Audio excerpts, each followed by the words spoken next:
अस्सलाम वालेकुम नाज़रीन, उम्मीद है आप सब खैरियत से होंगे। We back again for a new topic. Topic पे बात करने से पहले सब दोस्तों और नाज़रीन से गुजारिश है कि मेरा चैनल को जो सा लाइक एंड सब्सक्राइब जरूर कीजिएगा और जिस चीज़ को ये मेरा मैसेज पसंद आए उसको आगे शेयर ज़रूर कीजिएगा।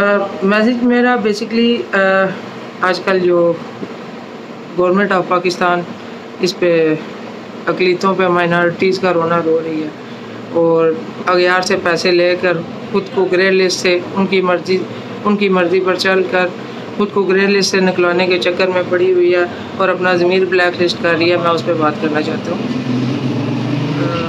नाज़रीन, सबसे पहले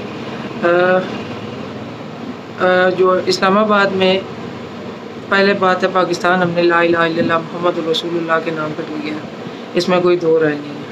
लेकिन ला इलाहा इल्लल्लाह मुहम्मद रसूलुल्लाह के नाम से लेकर द ग्रैंड या ग्रेट टेंपल ऑफ एशिया यहाँ तक का जो सफ़र है, नहायत अफसोस से मैं बात करना चाहता हूँ। जिस मुल्क को हमने ला इलाहा इल्लल्लाह मुहम्मद रसूलुल्लाह के नाम पर लिया है, उसके दारुल हुकूमत में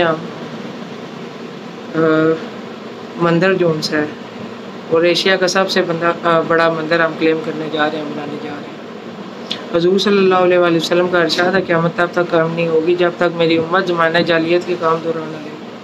ज़माना जालियत के कामों में सबसे पहले बुत परस्ती आती है और हुज़ूर सल्लल्लाहु अलैहि वसल्लम का एक दूसरा इरशाद मुबारक है कि क़यामत वाले दिन तुम्हारा हिसाब किताब, मतलब इसका मफ़हूम है हदीस का, उन लोगों के साथ होगा जो दो अनूद की, मतलब जिनकी तो हम मुशाबहत करते हैं। इसकी तनासब से अगर देखा जाए तो सबसे पहले मैं इस काम की पुरज़ोर मज़म्मत करता हूँ। दूसरी बात है, इसमें इंतहाई अहम बात है कि पूरी दुनिया में मुसलमान पिस रहे हैं, तरह तरह के बायोलॉजिकल केमिकल हथियारों की ज़द में है। शाम, सीरिया, बोस्निया, चिचीना, इराक और बहुत से ऐसी जगह हैं जहाँ मुसलमानों पर जुल्म हो रहा है। तो हमारा जो मोमबत्ती माफिया है, सस्ते लिबरल्स, ये जो इसके हक़ में आजकल नारे बुलंद कर रहे हैं कि पाकिस्तानी इतने फंडामेंटलिस्ट या एक्सट्रीमिस्ट हैं, उनको एक पाकिस्तान के दारुल खिलाफा में एक मंदिर रास नहीं आ रहा है, एक मंदिर उनसे मतलब बर्दाश्त नहीं हो रहा। तो सबसे पहले ये है कि न्याजी सरकार ने कंटेनर पे खड़े होकर दावे किए थे कि मैं मसाजिद को सरकारी खर्च पर चलाऊँगा, और मसाजिद में तो एक बल्ब भी न्याजी सरकार लगा नहीं सकी। अलबत्ता उसने ग्रेट टेंपल बनाने का ज़रूर ऐलान कर दिया और उसके साथ ही कादियानियों को 2-3 एकड़ जो ज़मीन है वो कब्रिस्तान के लिए अलॉट कर दी। न्याजी सरकार से मैं ये पूछना चाहता हूँ कि मुसलमान मुल्क में मुसलमान गवर्नमेंट सबसे पहले मुसलमानों को हकूक़ और तहफ़्फ़ुज़ फराहम करती है या उनके बुनियादी हकूक़ का ख्याल रखती है, या फिर दूसरों को अक़लियतों को नवाजना शुरू कर देती है? अक़लियत क्या है इस्लाम में? अक़लियत यह है कि जब तक आपसे कोई जंग ना कर रहा हो, गैर मुस्लिम हो, आपको जज़िया दे रहा हो यानी कि टैक्स दे रहा हो, आप उनको लिमिटेड तौर पर उनके राइट्स दे सकते हैं। लेकिन यहाँ सवाल एक और पैदा होता है कि 35 टेंपल इस्लामाबाद में ऑलरेडी मौजूद हैं, छोटे बड़े, जिन पर काम करने की बजाय क्या ज़रूरत ऐसी पेश आ गई कि उनको एक ग्रैंड टेंपल बनाना पड़ा।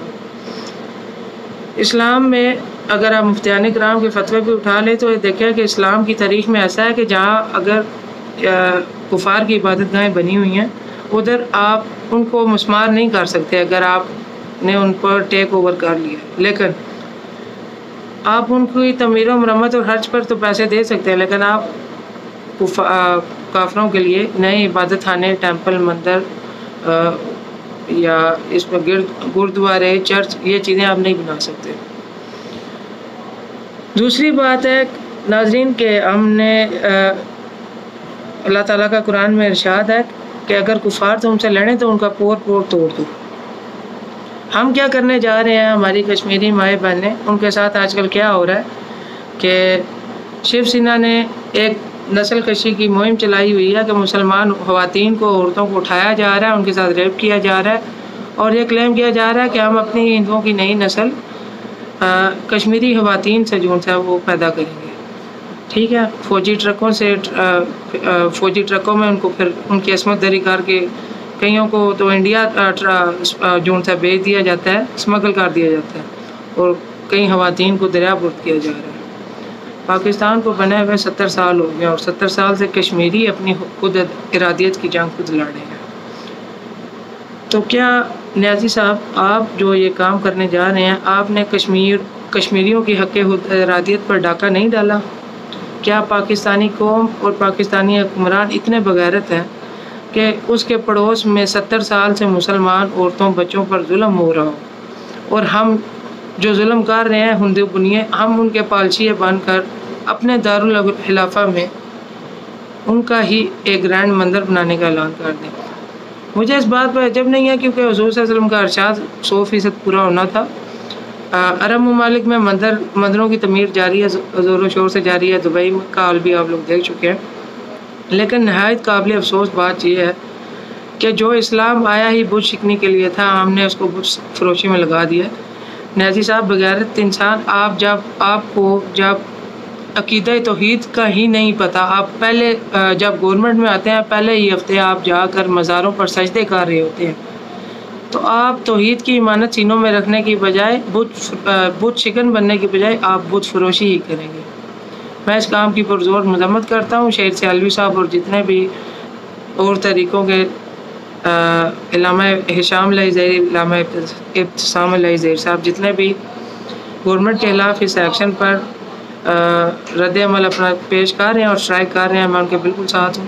اور جو سستے لبرلز وہاں موم بتیاں لے کر انسانیت کے نام پر قادیانی اور یہ سب مل کر ایک پلیٹ فارم پر آ سکتے ہیں، تو ہم مسلمان بت فروشی کو ختم کرنے کی بجائے بت شکن جون سا کیوں نہیں بن سکتے، ایک پلیٹ فارم پر کیوں نہیں آ سکتے؟ دیوبندی، اہل حدیث، بریلوی حضرات یہ جتنے بھی ہیں، میں ان نوجوانوں سے پرزور گزارش کرتا ہوں کہ ایسے جوانوں کا یا ایسی تنظیموں کا ساتھ دیجیے جو آپ کے جو اسلام کا نام لیتی ہیں، جو پاکستان کا نام لیتی ہیں اور پاکستان کے مفاد کی بات کرتی ہیں۔ ٹھیک ہے نیازی صاحب، خدا رہا اس بغیرتی کو بند کیجیے۔